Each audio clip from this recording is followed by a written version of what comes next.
perfect place for a family bonding.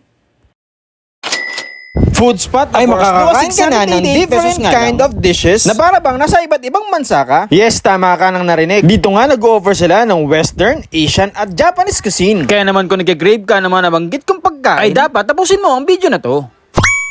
At dito nga lang yan sa The Food Club Manila, your #1 lifestyle buffet. Meron nga silang multi-dining concept na makikita natin sa mga buffet. At ang kagandahan nga doon ay meron silang 100 plus dishes na pagpipilian. Kaya naman sinama ko ng pamilya ko para kumain dito. In fairness, ang laki at ang luwag ng kanilang space. Makulay, masigla at talaga nakaka-good vibe. Perfect talaga pang family bonding. Actually, nalula nga ako sa daming pagpipilian. Kaya nga ni-ready ko na yung sarili ko kung ano yung mga unang-una kong kakainin. Kasi guys, may charge sila sa mga leftover. Kaya naman, kumuha lang kayo ng kaya nyong kainin. Kaya one thing na nilulok up ko dito ay kumain ng mga sushi, roast beef na napakasarap at lechon belly. Kumuha nga din ako dito ng dimsum. Pagkatapos nun ay dumiretso ko sa may shabu-shabu. Dito nga guys ay pwede kang mag-create your own shabu-shabu. Kumuha nga din ako dito ng tempura, vegetable tempura, at iba't ibang klaseng lutong gulay. At kung may kasama ka ng mga kids, meron sila ditong pasta, hot dogs, dessert area, fried chicken, fried fish fillet, meron din sila ditong candy area, ice cream station, at pwede ka din ditong gumawa ng Coke float. At talagang marami pang iba. Kung gusto mong ampunan yung bahay alak mo, ay dito nga ay unlimited beer ang meron sila. Kaya naman sure ako talaga mag-enjoy din yung mga kids dito. At kung gusto mo nga i-celebrate ang birthday mo dito, ito nga ay makakalibre ka, basta magdala ka nga lang na 10 paying adult sa araw ng birthday mo. Magkakaroon ka ng slice of cake at some performance level na greetings.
Boss, happy birthday, boss.